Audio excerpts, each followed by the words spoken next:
बिस्मिल्लाहिर्रहमानिर्रहीम। आज हम आपकी खिदमत में एक सबक आमोज अफसानवी किस्सा लेकर हाजिर हुए हैं। किस्सा है एक शख्स की सबसे छोटी बेटी का। छोटी बेटी अपने बाप का घर क्यों छोड़कर चली गई और किस तरह उसकी एक बादशाह से शादी हो गई, जानने के लिए वीडियो को आखिर तक जरूर देखिएगा। एक दफा का जिक्र है कि एक सौदागर था जिसकी 3 बेटियां थी। इसकी तीनों बेटियां बेहद खूबसूरत थी, लेकिन छोटी वाली सबसे प्यारी थी। उस सौदागर को अपनी तीनों बेटियों से बेइंतहा प्यार था।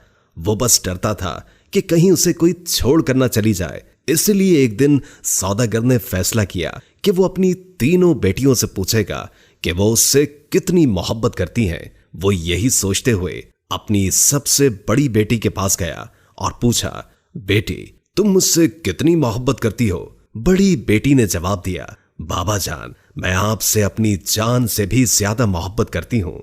बाप ये सुनकर बेहद खुश हुआ और अपनी बेटी को एक कीमती सोने की माला दे। फिर वो अपनी दूसरी बेटी के पास गया और उससे भी यही पूछा कि बेटी तुम मुझसे कितनी मोहब्बत करती हो? दूसरी बेटी ने जवाब दिया, बाबा मैं आपको इस पूरी दुनिया में सबसे ज्यादा चाहती हूँ। बाप बेटी की बात सुनकर खुश हुआ और उसे बहुत सी सोने की अशर्फियां दी। अब सौदागर अपनी सबसे छोटी बेटी के पास गया, बेटी तुम मुझसे कितनी मोहब्बत करती हो? सबसे छोटी बेटी ने जवाब दिया कि नमक के बराबर। बेटी का जवाब सुनकर बाप को बहुत गुस्सा आया। नमक तो इंतहाई सस्ती और मामूली चीज है, ये मुझे इतना प्यार करती है। और फिर सौदागर ने उसे बहुत डांटा और गुस्से में यह भी कह दिया कि मुझे पता है कि तुम एक दिन मुझे छोड़कर चली जाओगी, इसलिए बेहतर है कि अभी से इस घर से चली जाओ। बाप की बात बेटी के दिल पर जाकर लगी और वो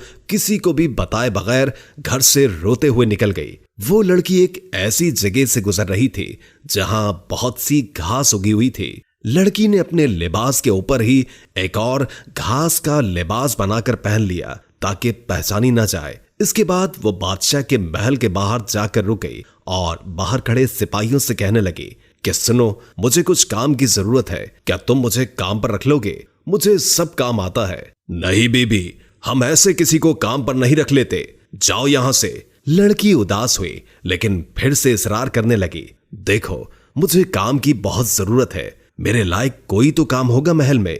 इससे पहले कि सिपाही इनकार करता, एक बावर्ची उनके पास आकर खड़ा हो गया। उसने शायद लड़की की बात सुन ली थी। उसे लड़की पर बहुत तरस आया, इसलिए उसने लड़की को अपने साथ रख लिया। बावर्ची ने उसे सारे काम समझाए और उसे उसके सोने की जगह भी दिखा दी जहां और भी औरतें थी। किसी को उस लड़की का नाम तो नहीं मालूम था, तो उसका घास वाला लिबास देखकर सबने उसका नाम घसियारी रख दिया। अगले दिन महल में हलचल मची कि बादशाह एक बहुत बड़ी तकरीब का इनेकाद कर रहे हैं, उसमें हर कोई शरीक हो सकता है। तमाम मुलाजिम औरतें अपने आप को संवारने में लग गई। जब तकरीब का दिन आया तो घसियारी ने जाने से इनकार कर दिया और कहा कि उसकी तबीयत ठीक नहीं है, और फिर सब उसे आराम का कहकर चले गए। कुछ ही देर के बाद घसियारी उठी, अपना घास वाला लिबास उतारा और एक खूबसूरत सी पोशाक पहन ली जो वो अपने साथ लाई थी, और फिर उस तकरीब में चली गई। वो इतनी खूबसूरत लग रही थी कि वहां तमाम हाज़रीन की नजरें उस पर उठ रही थीं। हर कोई ताज्जुब में था कि इतनी हसीन लड़की कौन है। वहां बादशाह का बेटा भी मौजूद था। उसने जब इस हसीन लड़की को देखा तो देखता ही रह गया, और फिर शहजादे ने पूरी तकरीब बस घसियारी के साथ बातों में गुजार दी। शहजादे ने किसी और की तरफ आंख उठाकर भी न देखा। फिर घसियारी किसी की भी नजरों में आए बगैर वापस महल में आ गई। अगले दिन औरतों ने कहा कि तुम्हें वहां होना चाहिए था। कल बादशाह का बेटा एक हसीना पर लट्टू हो गया और सारा वक्त उसी के साथ रहा। घसियारी बज़ाहिर उदासी हुई, हाँ काश मैं भी जा सकती। कुछ दिनों के बाद बादशाह ने फिर से एक तकरीब रखी। इस बार घसियारी ने यही बहाना लगाया कि उसकी तबीयत ठीक नहीं है, सो वो नहीं जा सकती। लेकिन सबके जाने के बाद उसने फिर से एक उम्दा लिबास पहना और तकरीब में चली गई। शहजादा उसे देखकर बहुत खुश हुआ और एक कीमती अंगूठी उसे तोहफे में दे दी। फिर तकरीब खत्म होने से पहले ही वो वापस महल में आ गई। दूसरी तरफ बादशाह का बेटा सौदागर की इस छोटी सी बेटी पर फिदा होकर रह गया था। उसने फैसला किया था कि वो अपने बाप से इस लड़की का जिक्र जरूर करेगा। अब अगली तकरीब शहजादे ने खुद जानबूझकर रखवाई ताकि वो इस लड़की से मिल सके, लेकिन इस बार घिसियारी न आई। शहजादा उदास हुआ। बादशाह को घिसियारी के बारे में कुछ भी मालूम नहीं था, इसलिए वो परेशान हो रहा था कि उसका पता कैसे और किससे करे। एक दिन शहजादे ने महल के मुलाजमों से सागुदाना बनाने की फरमाइश की। घिसियारी को जब ये पता चला तो उसने खुद सागुदाना बनाने की ख्वाहिश का इजहार किया। उसे इजाजत दे दी गई। घिसियारी ने सागुदाना बनाने के बाद वही कीमती अंगूठी जो शहजादे ने उसे दी थी सागुदाने में डाल दी। अब शहजादा मेज पर बैठा सागुदाना खा रहा था। जब खाना खा चुका तो देखा कि प्याले में अंगूठी पड़ी है। वो अंगूठी पहचान गया और जल्दी से अपने मुलाजमीन को बुलवाया। मुलाजमीन ने बताया कि ये सागुदाना घिसियारी नामी मुलाजमा ने बनाया है। फिर घिसियारी को बुलवाया गया। शहजादा घिसियारी को पहचान न सका, लेकिन जब घिसियारी ने बोलना शुरू किया तो शहजादे को उसकी आवाज सुनकर यकीन हो गया कि ये वही लड़की है जो उसे तकरीब में मिली थी और जिस पर वो दिल हार बैठा है। फिर घिसियारी ने अपना सारा किस्सा शहजादे को बताया कि वो इस महल में किस तरह पहुंच गई।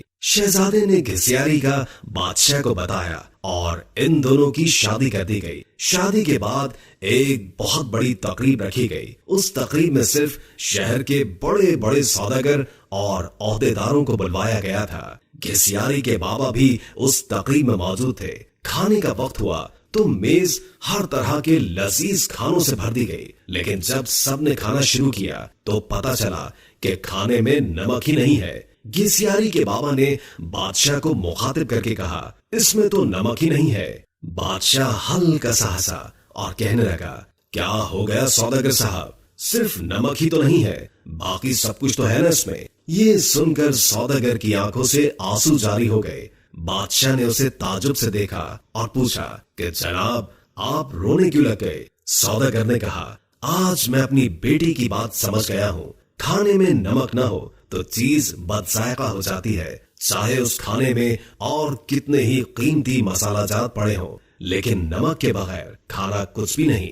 फिर सौदागर ने अपना किस्सा बादशाह को सुनाया और कहा कि मेरी बेटी मुझसे नाराज होकर चली गई है। मैंने उसे बहुत ढूंढा लेकिन वो नहीं मिली। मैं उसकी तरफ से बहुत परेशान रहता हूँ। सौदागर ने बादशाह को अपनी बेटी का हुलिया बताया तो बादशाह ने घिसियारी को बुलवाया और अपनी बेटी को सही सलामत देखकर बाप की खुशी का ठिकाना ही न था। सौदागर ने बेटी को गले लगाया और उससे माफिया मांगता रहा। दोस्तों, वीडियो अच्छी लगी हो तो लाइक करके शेयर कर दें और कोई अच्छा सा कमेंट कर दें। अल्लाह ताला हम सबको अपनी हिफ्ज़ व अमान में रखे।